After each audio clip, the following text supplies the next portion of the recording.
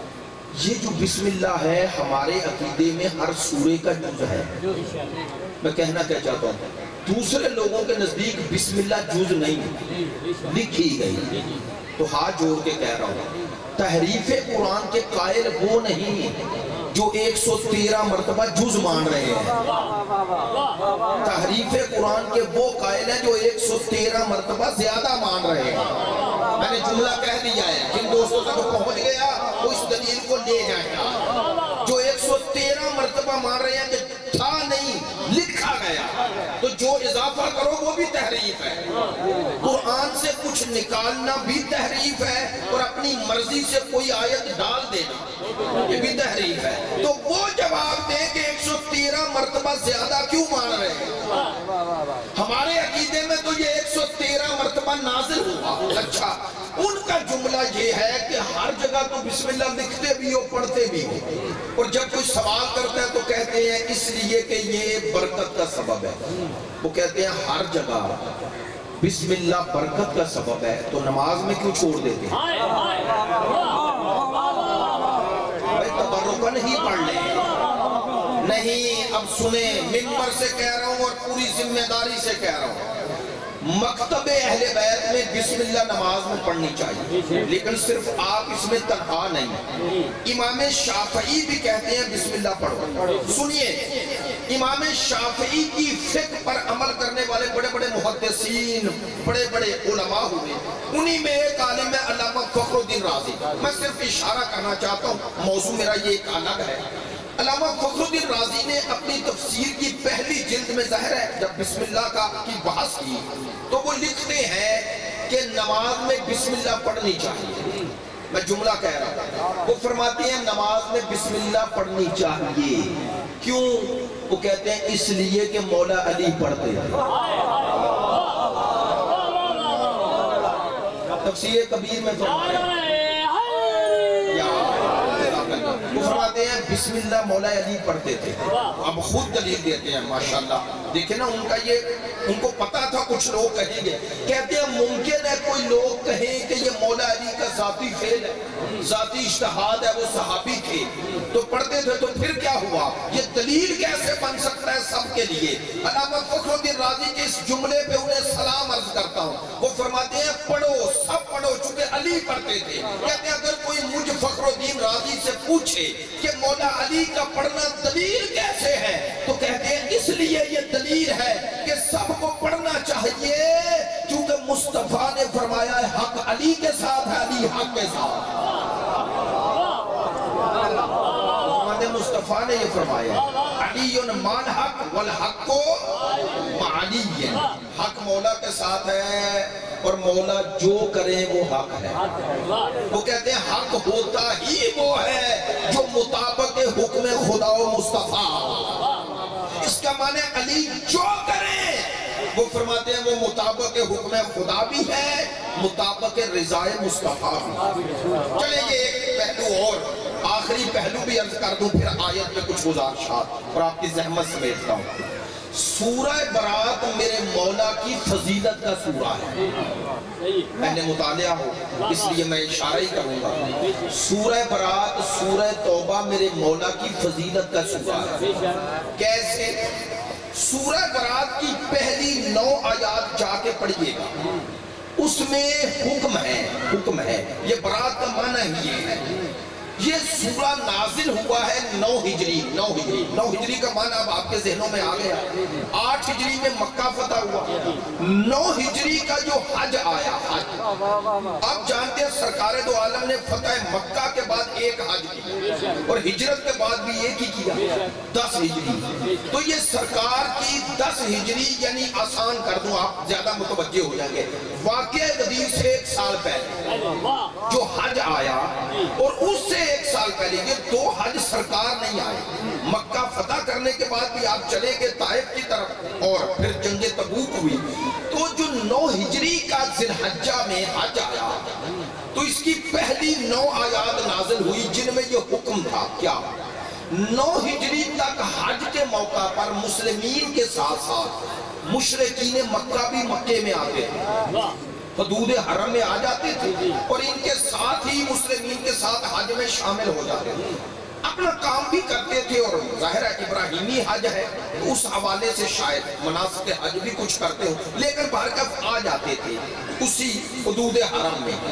اس 9 آیات میں حکم آیا کہ انہیں یہ کہو کہ تمہیں 4 ماہ کی مہلت ہے، یا اسلام قبول کر لو، اگر نہیں قبول کرتے تم پہ زبردستی نہیں، لیکن حدود حرم سے نکل جاؤ۔ حکم یہ سنانا تھا کہ آج کے بعد اس حرم کی حدود میں کوئی مشرک داخل نہیں ہو سکتا، یہ حکم سنانا تھا۔ یہ ہے 9 پہلی آیات کا مضمون، 9 آیتوں کا۔ یہ 9 آیات ہی الگ نازل ہوئی، اسی کی وجہ سے اس کا نام سورہ برات ہے، باقی بعد میں نازل ہوئی۔ توجہ، سرکار نے یہ 9 آیات لی، تفسیر در منصور، تفسیر سالمی، تفسیر کبیر، متعدد تفاسیر اور جامع ترمذی، 30 سے زیادہ کتابیں میری نظر سے گزری ہیں جن میں یہ واقعہ موجود ہے۔ سرکار نے ان 9 آیات کے نزول کے بعد خلیفہ اول کو بلایا اور کہا یہ 9 آیتیں لے جائیں اور جا کر مکے میں لوگوں کو سنائیں اور انہیں کہیں حدود حرم سے مشرکین نکل جائیں۔ توجہ ہے، میں منبر سے کہہ رہا ہوں، انصاف کر رہا ہوں، جو روایت میں ہے وہی بتا رہا ہوں۔ خلیفہ اول کو دی 9 آیات اور نکلے۔ سوال ہے، اب سوال ہے، اور یہ سوال میں اہل سنت برادران سے معذرت کر رہا سمجھانے کے لیے کہہ رہا ہوں کہ سوال تو ہے شیعہ کے لیے کہ ہر جگہ تو علی، اور آج مشرکین مکہ کو پیغام سنانے تو کہا حضرت خلیفہ اول کو تو جا۔ سوال ہے یا نہیں؟ بھئی ذوالعشیرہ سے لے کر خیبر تک تو علی نظر آئے، فتح مکہ میں بھی علی نظر آئے وہ بت توڑتے ہوئے، تو آج کیا ہوا؟ تو میں نے اس کا جواب ڈھونڈنا چاہا، میں منبر سے کہہ رہا ہوں۔ بہت سارے علماء نے بہت سارے اسباب لکھے، لیکن علامہ علی نقی نقل نے جو سبب لکھا مجھے بڑا خوبصورت لگا۔ وہ کیا؟ وہ فرماتے ہیں یہی جو آپ نے سوال کیا ہے نا کہ ہر جگہ علی، تو یہاں علی کیوں نہیں؟ کہتے ہیں اسی کیوں نہیں کا جواب دینے کے لیے ہی یہ سیاح ہے۔ آپ نے توجہ نہیں فرمائی؟ فرمایا یہی قیامت تک سوال ہوتا کہ ہر جگہ علی کو کیوں بھیجتے ہیں، تو کچھ ذہنوں میں یہ سوال کا جواب اس وقت تھا کہ علی کو بھائی سمجھ کر، داماد سمجھ کر، بنو ہاشم کی فرد سمجھ کر بھیجتے ہیں، اس لیے خدا نے یہ اہتمام کیا کہ کسی اور کو بھیج تاکہ میرا حکم آئے اور دنیا کو پتا چل جائے علی کا انتخاب ادھر سے نہیں ہوتا، ادھر سے ہو رہا۔ وہ سلامت رہیں۔ اب میں پڑھتا ہوں وہ حدیث قدسی، حدیث نہیں ہے، حدیث قدسی ہے۔ ادھر خلیفہ اول 9 آیات لے کے چلے، مدینے سے باہر کہتے ایک مقام پہ پہنچے تھے، ادھر جبرائیل کا نزول ہوا۔ سرکار دو عالم کو آتے ہی جبریل امین نے خدا کا حکم سنایا۔ کیا حکم تھا؟ لا یعدی عنکا الا انتا اور رجل منکا۔ میرا حبیب خدا کہہ رہا ہے ان آیتوں کی تبلیغ یا خود کر یا وہ کرے جو تجھ سے ہے۔ سلامت رہیں۔ یا خود کرے یا اسے بھیجے جو تجھ سے ہے۔ یہ تجھ سے ہے کہ نام نہیں تھا، لیکن ادھر حکم آیا، ادھر مصطفیٰ نے مرتضیٰ کو بلایا اور کہا ان سے آیتیں لے لو اور جا کر تبلیغ کرو۔ دیکھیں ہمارا کوئی اور مطالبہ نہیں، پورا قرآن نہیں تھا، آدھا قرآن نہیں تھا، 7 پارے بھی نہیں تھے، ایک پورا پارا نہیں تھا، 9 آیتیں تھی، اور خدا نے کہا یا خود جا یا اسے بھیج جو تجھ جیسا ہے۔ تو جب کوئی 9 آیتوں کی تبلیغ مصطفیٰ اور مرتضیٰ کے بغیر نہیں کر سکتا تو مصطفیٰ کے بعد پورے دین کا وارث مرتضیٰ کے علاوہ کون بن سکتا ہے؟ ہمارا تو یہی مطالبہ ہے، ہماری ادنا سی یہی گزارش ہے کہ مصطفیٰ نے مرتضیٰ کو بھیجا۔ بھائی میں وضاحت نہیں کروں گا، اور نہ ہی ایسا موقع محل ہے، لیکن ایک جملہ ضرور کہوں گا، شاید خدا کی نظر میں عزت اور توقیر اسلام اتنی بلند تھی، کہا یا خود جا یا اسے بھیج جو تجھ جیسا ہے۔ کیوں کہا یا خود یا اپنے جیسا؟ کہا جا کے اعلان کیا کرنا ہے؟ اعلان یہ کرنا ہے، اے مشرکین مکہ، مکہ کی حدود سے نکل جاؤ، یہی اعلان کرنا ہے نا۔ میں ایک جملہ کہا کرتا ہوں، جو بھی آج حج پہ گئے ہیں، حج پہ جدہ سے آؤ یا مدینے سے آؤ، رضا بھائی جیسے ہی آپ پہنچتے ہیں حدود حرم میں تو لکھا ہوا ہے بڑا، یہاں سے آگے کسی غیر مسلم کا جانا ممنوع ہے۔ خدا کی قسم یہ بورڈ تمہارے علی نے لگوایا، میرے مولا کا لگوایا ہوا یہ بورڈ ہے کہ قیامت تک کوئی اس حد سے اندر مشرک نہیں آ سکتا۔ میں ابو طالب کے بیٹے کی عظمتوں کو اقرار کیوں نہ کروں؟ اے علی تجھے توحید سے اتنی محبت ہے کہ خدا نے دونوں عظمتیں تجھے ہی دے دی۔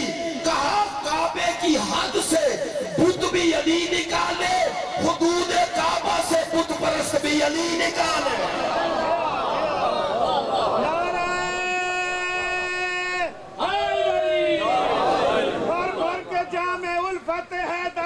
کرو بھر بھر کے جام الفت حیدر پیا کرو، مشکل پڑے تو نام علی کا لیا کرو، گر جاتے ہو خلد میں تجھے اونچا ملے مقام تو مولا کے دشمنوں پہ تبرہ کیا کرو۔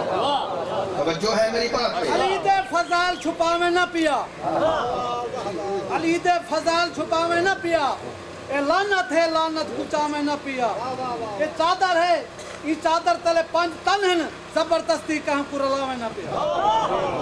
جو ہے میری بات پہ میں چاہتا تھا یہ تھوڑا سا آپ کو سورہ برات اور اس کے حوالے سے یہ گزارشات ہو گئی کہ سورہ برات میں یہ مولا کائنات کی فضیلت کا پہلو ہے، اس کی پہلی 9 آیات کی تبلیغ مولا کائنات نے جا کر کی ہے کعبے میں، اور اعلان کیا اے مشرکو اس حدود حرم سے نکل جاؤ۔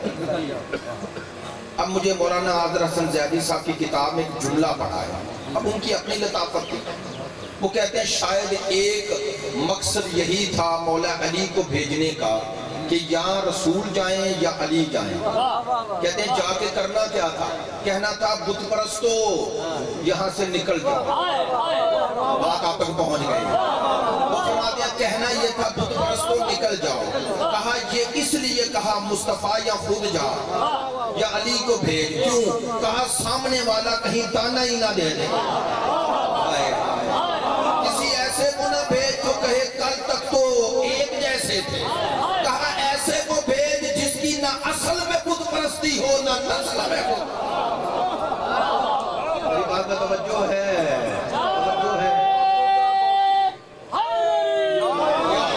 چلے آئیں اب اس آیت کے حوالے سے چند گزارشات، گفتگو 35 منٹ ہو گئی تو انشاءاللہ گفتگو سمیٹنے کی کوشش کرتے ہیں تاکہ آپ تک بات پہنچی ہے جس رخ سے یا ایوہ الذین آمنوا اتقوا اللہ وکونوا مع الصادقین۔ تمام مسلمان بھائی دوست احباب سب سے مؤدبانہ گزارش ہے، سورہ برات کی آیہ نمبر 119 یا سورہ توبہ کی خداوند متعال مخاطب کر رہا ہے، یا ایوہ الذین آمنوا اے ایمان والو، اے اہل ایمان۔ ایک جملہ عرض کیا کرتا ہوں اور بڑی اس میں خود ایک اس بات پہ واللہ ایک فخر بھی محسوس ہوتا ہے لیکن ایک خوف بھی۔ یہ خطاب خدا کا ہے نا، کن کو ہے؟ ہم سب کو۔ اللہ نے کیا اعزاز دیا ہے یا سوچتے رہنا، وہ کہہ رہے اے ایمان والو، اے ایمان والو سوچو تو صحیح بندے کا خدا کی نظر میں کیا مقام ہے۔ اے ایمان والو، سخاوت کسی کو کہے مومنین تو کہنے والا میں ہوں، لیکن اگر کہنے والی ذات وہ ہو، سوچو کیسا بننا چاہیے، اس کو اپنے بندوں پہ کتنا ناز ہے، کتنی عزت ہے انسانوں کی اس کی نظر میں، کتنی توقیر ہے، کتنا وقار ہے۔ توجہ ایسی باتوں کو لے لیا کریں، اگرچہ گفتگو کے دوران ہوتی ہیں، ان میں فضائل تو نہیں ہوتے لیکن پیغام ہوتا ہے۔ اللہ نے انسان کو اشرف المخلوقات، خلیفۃ اللہ کہا۔ اللہ نے کہا کہ مجھے تجھ پہ فخر ہے، فَتَبَارَكَ الَّذِي أَحْسَنُ الْخَالِقِينَ۔ وہ خدا کہہ رہے اے ایمان والو، کتنے القاب دے رہا ہے، کتنے القاب دے رہا ہے خدا مجھے اور آپ کو۔ اے ایمان والو کیا کرو، توجہ ہے، اے ایمان والو کیا کرو، دو کام کرو۔ میں نہیں کہہ رہا، خدا کہہ رہا۔ اگر اہل ایمان بننا ہے، اگر دائرہ ایمان میں آنا ہے، جملہ بدل دوں، اگر وہ بننا چاہتے ہو جو میں خدا چاہتا ہوں تو کیا کرو؟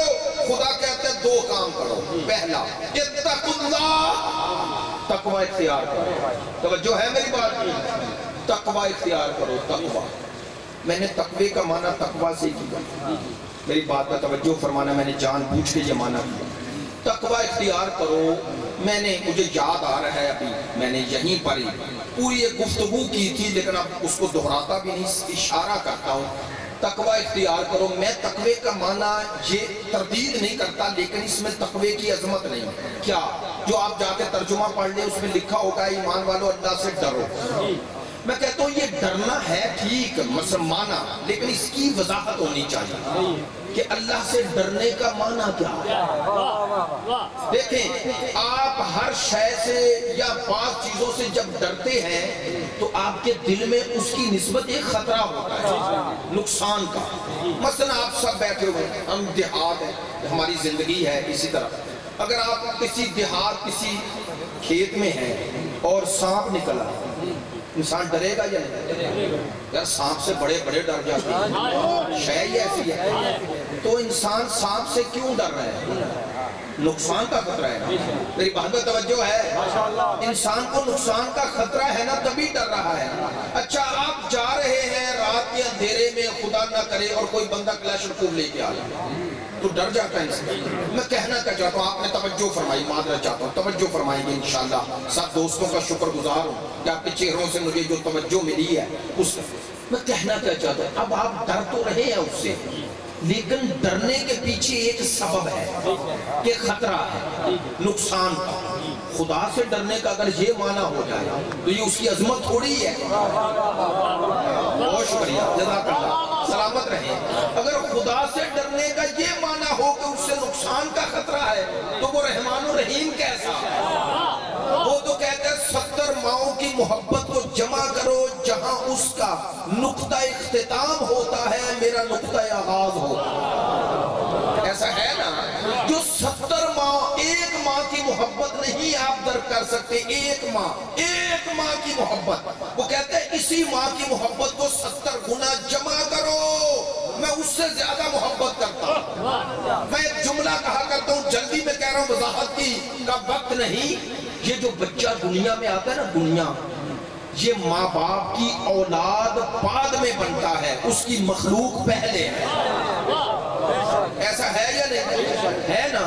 کہنا کیا چاہتا ہوں، عجیب ہے جن کی اولاد بنا، اگر ان کی محبت اتنی ہے تو جس کی مخلوق ہے، بھئی اگر اولاد جس کی بنا وہ کتنی قربانی دیتے ہیں، کتنی قربانی۔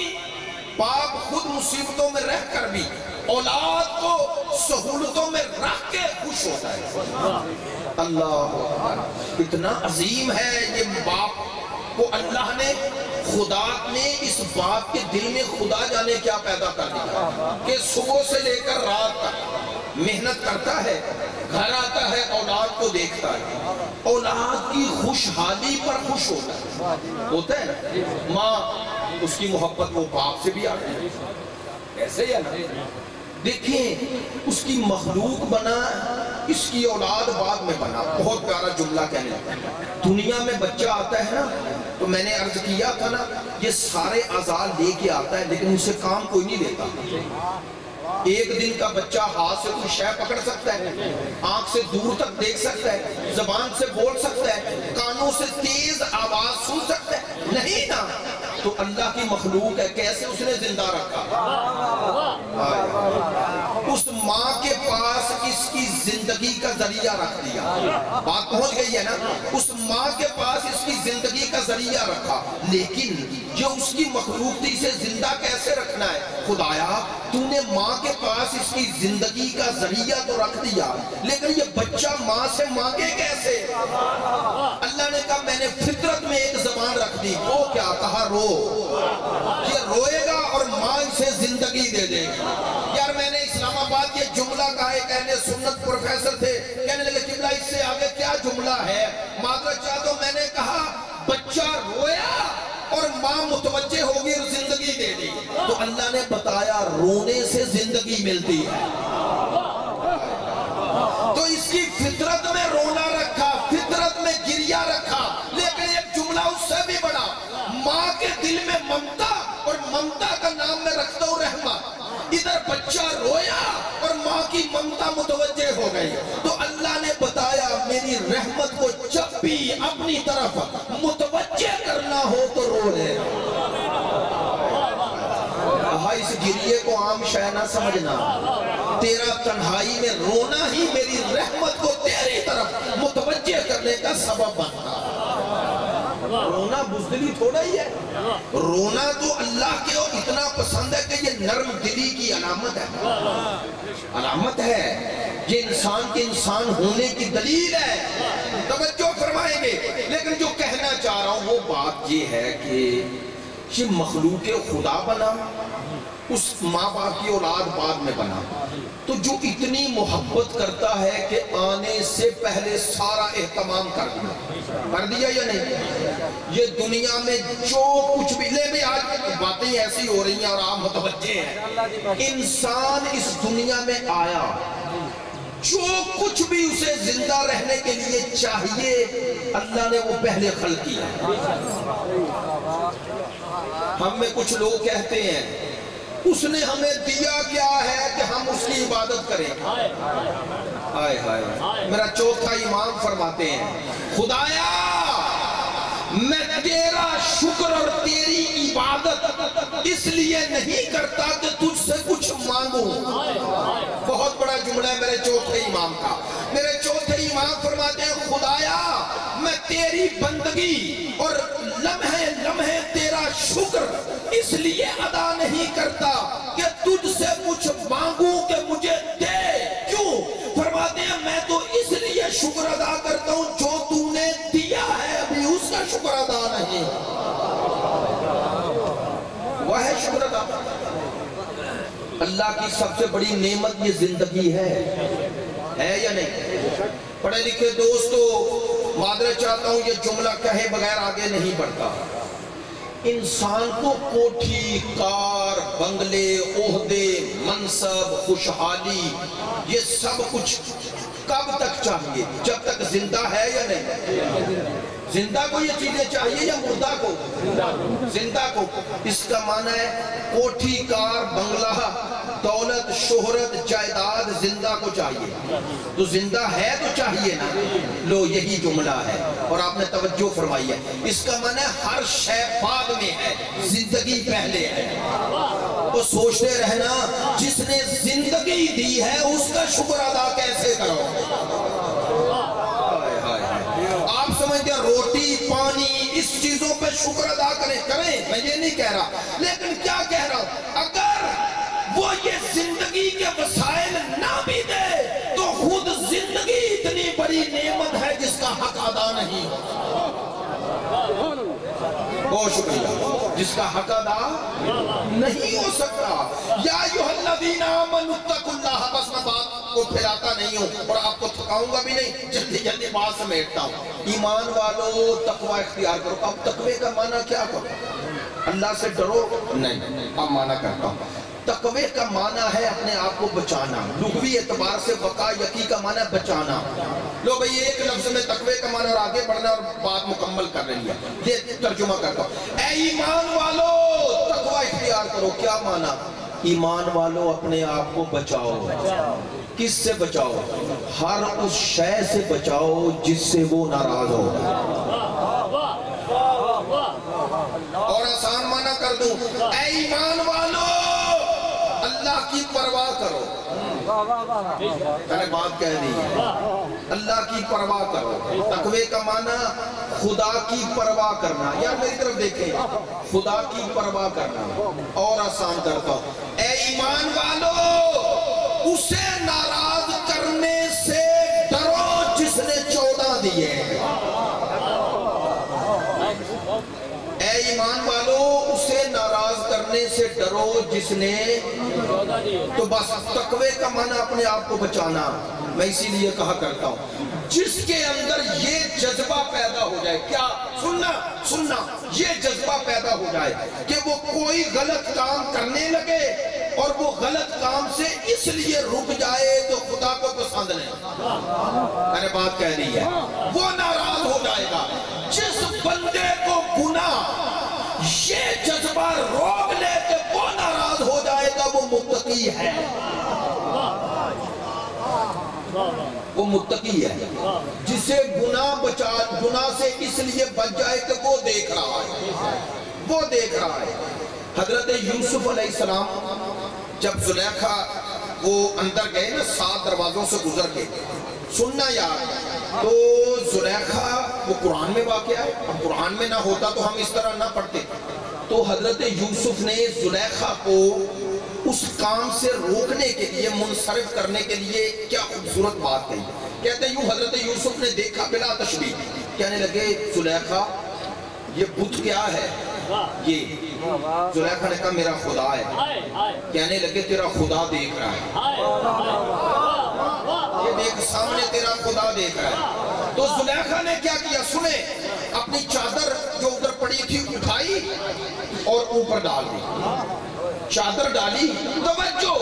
اور حضرت یوسف سے مخاطب ہو کے زلیخا نے کہا یوسف دیکھ میں نے چادر میں چھپا دیا. سنے گا جواب؟ یوسف نے کہا تیرے اور میرے میں یہی فرق ہے، تیرا چھپ گیا میرا چھپتا نہیں.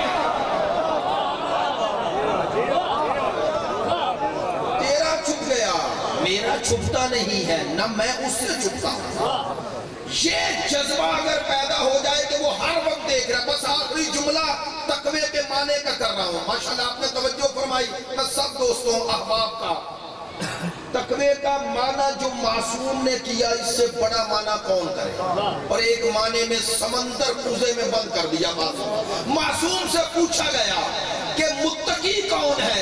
فرمایا جس کی تنہائی پاک. میں نے بات کہہ دی ہے. فرمایا جس کی تنہائی پاک ہو وہ متقی ہے. کیا مراد؟ اکیلے ہو نا، اکیلے.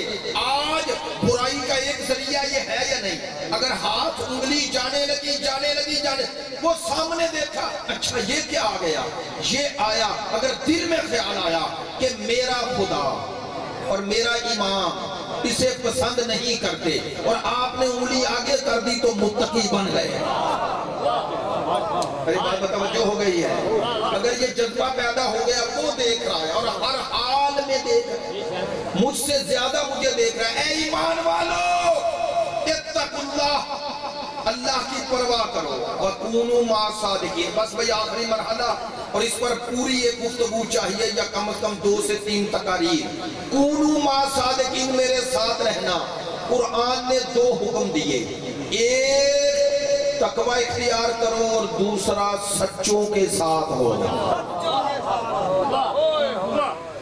میں جملہ تو کہوں گا آج کے دور کا بھی اور ماضی کا بھی. ہر دور کا جملہ قرآن ہر دور کا ہے. خدا نے پہلے کہا متقی بنو، پھر فوراً کہا سچوں کے ساتھ ہو جاؤ. رضا بھائی پہلے کہا متقی بنو، پھر کہا سچوں کے. لو خدا نے ہمیں متقی کو پہچاننے کا طریقہ سمجھا دیا.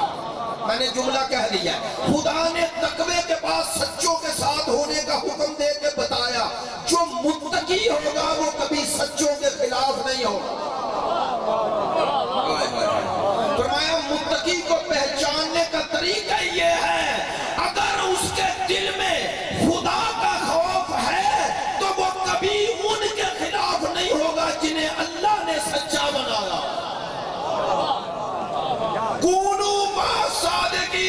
جلدی بات کر رہا ہوں. خدا نے فرمایا سچوں کے ساتھ ہو جاؤ. ساتھ سچے بنانے نہیں, سچوں کے ساتھ ہونا ہے. اچھا قرآن نے یہ بھی نہیں فرمایا کونوا مع صادق, سچے کے ساتھ ہو جاؤ. ماشاءاللہ, سچے کے نہیں سچوں کے ساتھ ہو جاؤ. میں نے کہا نا کہ بات کو پھیلاؤں تو 1 گھنٹہ چاہیے. توجہ فرمائے, میرے ساتھ بولیں گے تو بات آپ تک پہنچ جائے گی. اسی میں میرا جواب ہے کونوا مع صادقین. اگر آپ اس قرآنی سچوں کی فہرست بنائیں تو پہلا نام نامی اسم گرامی سرکار دو عالم کا لکھیں گے یا نہیں؟ پہلا نام نامی بطول کے بابا کا, حسنین کے نانا کا, صحابہ کے آقا کا لکھیں گے. لو بھئی شیعہ سنی بھائیوں آؤ, ہمیں کسوٹی مل گئی, ہمیں پہلے مرحلے پہ کسوٹی مل گئی, ترازو مل گیا, میزان مل گئی, ملاک مل گیا, معیار مل گیا. اگر ان سچوں میں جن کے ساتھ ہونا ہے ان میں پہلی ذات ذات مصطفیٰ ہے تو ساری امت سے کہتا ہوں باقی بھی مصطفیٰ جیسے لاؤ. توجہ ہے میری بات پہ؟ کونوا مع صادقین. اب میں ایک جملے پہ جو میرے سامنے آ رہا ہے میں تیزی سے گزر رہا ہوں چونکہ میرے بعد آگے سہیب صاحب بھی. کونوا ہو جاؤ, مع صادق, میم عین ہے, ساتھ ہو جاؤ. یہ میم عین کا معنی یہ کرنا پڑے گا تاکہ بات پہنچے. میم عین معیت, مصاحبت نہیں کہا, معیت کہا. سچوں کی مصاحبت میں نہیں جانا, ساتھ ہونا ہے. میرا وہ جملہ تو یاد ہوگا, معذرت چاہتا ہوں دہرا رہا ہوں تکرار پر. میں اکثر کہا کرتا ہوں اس مجمع کی اکثریت جنہیں میری بات سمجھ میں آ رہی ہے وہ میرے ساتھ ہے یا نہیں؟ جنہیں میری بات سمجھ میں آ رہی ہے وہ میرے ساتھ ہے, اور جنہیں سمجھ میں نہیں آ رہی وہ پاس ہے, وہ ساتھ نہیں ہے. لو ہم بھی یہی کہتے ہیں اگر ان سچوں میں پہلی ذات مصطفیٰ ہے تو کچھ مصطفیٰ کے ساتھ تھے, کچھ پاس ہے. بات پہنچ گئی ہے. کچھ سرکار کے پاس تھے, کچھ ساتھ تھے. اور ساتھ اور پاس والوں میں فرق کب پتا چلتا ہے؟ جب رہبر پہ مشکل آ جائے. میں نے بات کہہ دی ہے, میں نے کوئی سیاسی بات نہیں کی, قرآنی بات کی ہے. جب کسی لیڈر پہ, رہبر پہ, امام پہ اللہ کا نمائندہ ہو یا تمہارا رہبر ہو, جب اس میں مشکل آئے تو پتا چل جاتا ہے ساتھ والے کون ہیں, پاس والے کون ہیں. جنہیں ابھی تک بات نہیں پہنچی, جنگ احد ہے, جنگ احد مصطفیٰ زخمی ہو گئے, سرکار کو زخموں سے فاقہ ہوا, آنکھیں کھلی اور سامنے علی نظر آئے, زخموں سے چور چور علی, اور میرے رسول نے علی کو دیکھا, پھر دائیں بائیں دیکھا, کوئی نظر نہ آیا. کہنے لگے یا علی باقی کہاں گئے؟ کہاں چلے گئے؟ کہا تو اور یہ چند لوگ, ان میں میرا چچا حمزہ, تم یہاں رہ گئے, تم کیوں نہیں گئے؟ سنیں گے جواب. علی نے کہا یا رسول اللہ مجھ میں اور ان میں فرق ہے, وہ پاس والے ہیں, میں ساتھ والے.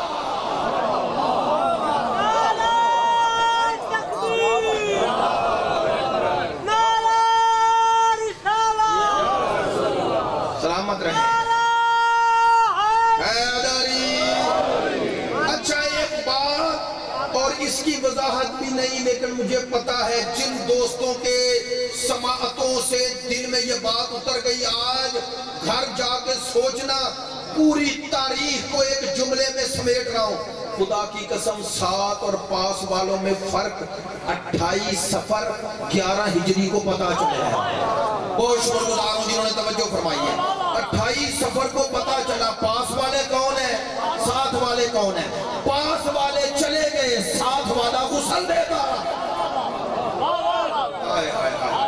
یہ ہے قرآن نے کہا سچوں کے ساتھ ہو جاؤ. اچھا اب آپ کو عملی بات بھی ماشاءاللہ عرض کرنی ہے. کیوں قرآن نے کہا کونوا مع صادقین, سچوں کے ساتھ ہو جاؤ؟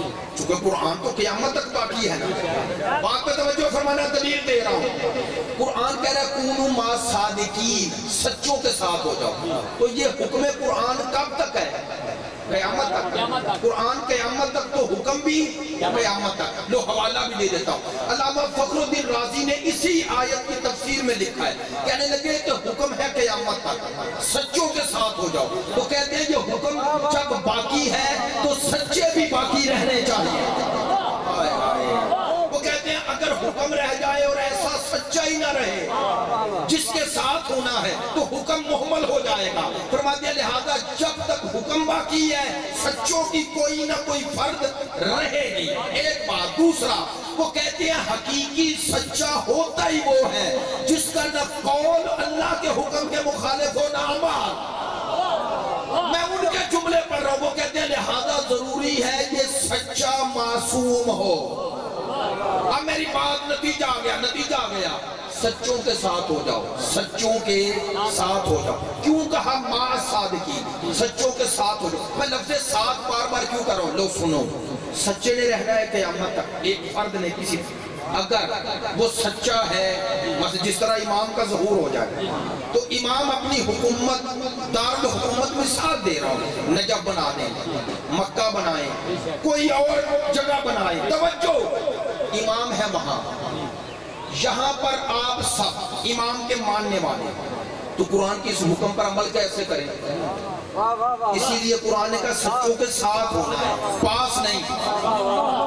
اگر قرآن کہتا سچوں کے پاس جانا ہے تو ہر کسی کا وہاں پہنچنا ضروری ہے جہاں سچا ہے نفس نفیس. توجہ، ساتھ کیسے ہونا ہے؟ اگر میں اور آپ اس سچے کی کردار، گفتار، قول، کلام میں پیروی کر رہے ہیں تو ساتھ ہیں. بھائی بات توجہ فرمائیں گے. یعنی اگر آج بھی آپ 12ویں کی غیبت میں 12ویں کے بتائے ہوئے احکام پر جو 11 کے ذریعے پہنچے عمل کر رہے ہیں تو ساتھ ہیں. اگر آپ ان قرآنی سچوں کی تائید کر رہے ہیں، انہیں امام مان رہے ہیں تو ساتھ ہیں. اچھا، قرآن نے کہا سچوں کے، تو اب آئیں نا، یہ سچے کون ہیں؟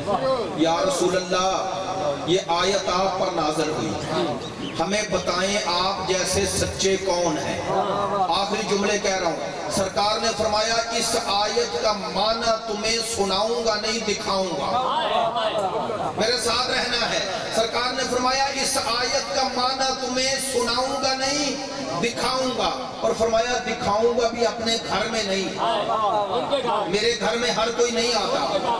میں اس کا معنی مسجد نبوی میں بھی نہیں دکھاؤں گا. میں ان سچوں کو مدینے کی گلیوں میں بھی نہیں دکھاؤں گا. میں میدان میں لے جاؤں گا، میدان میں لے جاؤں گا. جنہیں نہیں توجہ ہوئی میں پڑھ دوں آیت. فَمَنْ حَاجَّكَ فِيهِ مِنْ بَعْدِ مَا جَاءَكَ مِنَ الْعِلْمِ فَقُلْ تَعَالُوا نَدْعُ أَبْنَاءَنَا وَأَبْنَاءَكُمْ وَنِسَاءَنَا وَنِسَاءَكُمْ وَأَنفُسَنَا وَأَنفُسَكُمْ ثُمَّ نَبْتَهِلْ فَنَجْعَلْ لَعْنَةَ اللَّهِ عَلَى الْكَاذِبِينَ. خدا نے کہا میرا حبیب 3 دن نجران کے عیسائیوں سے تو مناظرہ کرتا رہا، مباحثہ کرتا رہا، مجادلہ کرتا رہا، انہیں آیتیں پڑھ پڑھ کے سناتا رہا کہ عیسیٰ اللہ کا بیٹا نہیں، اللہ کا عبد اور اللہ کا نبی ہے. میرا حبیب یہ نجران کے عیسائی نہیں مانے. میرا حبیب اب انہیں آیتیں پڑھ کے نہ سنا، اب انہیں آیتیں زندہ دکھا. کیا کر میرا حبیب؟ لے جا. کنہیں لے جا؟ جو تجھ جیسے سچے ہیں انہیں میدان میں لے جا کر قیامت تک مسئلہ حل کر دے کہ گھر میں سچے بننے والے اور ہیں، میدان کے سچے. یہ میدان کے سچے ہیں، یہ میدان کے سچے ہیں، یہ میدان کے سچے ہیں. میرا جملہ یاد ہے. 2 چیزیں ہوتی ہیں، ایک ہوتی ہے جنس، ایک ہوتا ہے ترازو. جنس کو توڑتے ہو، ترازو کو نہیں. یہ شیعت کا پیغام دے رہا ہوں شیعہ سنی بھائی دونوں کو. اسی آیت کے ضمن میں ایک جنس ہوتی ہے، ایک ترازو. جنس کو توڑتے ہو، ترازو کو نہیں. ترازو پر توڑتے ہو. ایسا ہی ہے نا. لو، ہم پنجتن کو کیا مانتے ہیں؟ یہ ہے ہمارا ایمان. ہم ان پنجتن کو جنس نہیں مانتے، ترازو مانتے ہیں. بات میں نے کہہ دی. ہم پنجتن کو نہیں تولتے، سب کو پنجتن سے توڑتے.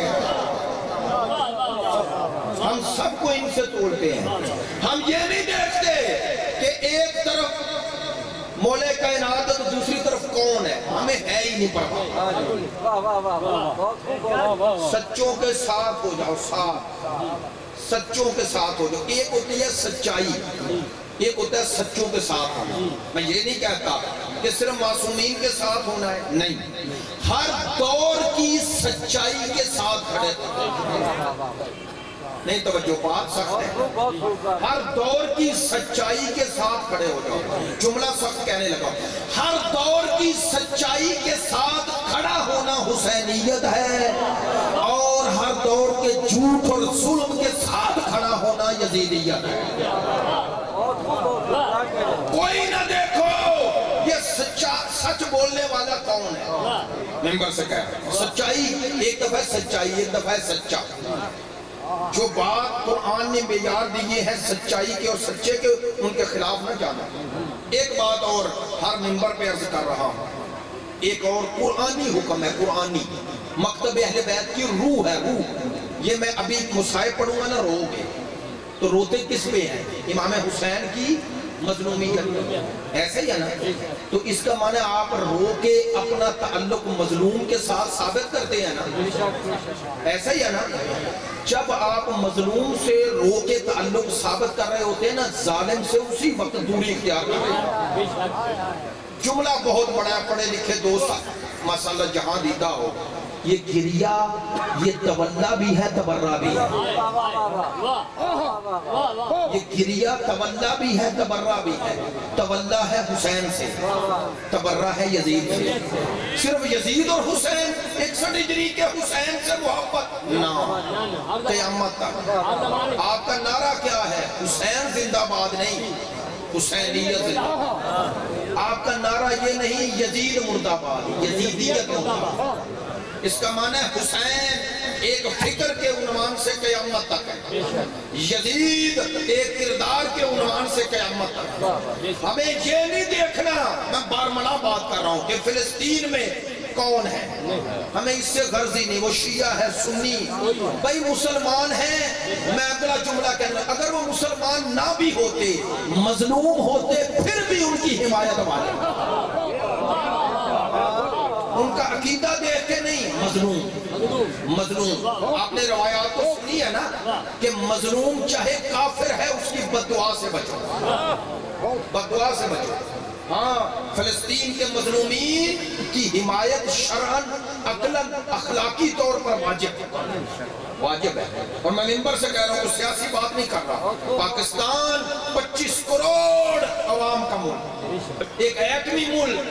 آج کی اس عصر میں چھوٹے چھوٹے بچوں کو بموں سے اڑایا جا رہا ہے, گھروں کو اڑایا جا رہا ہے. خدا نہ کرے ادھر آرام سے سکون سے بیٹھے ہو, قیامت کے دن ہم سب سے سوال ہوگا.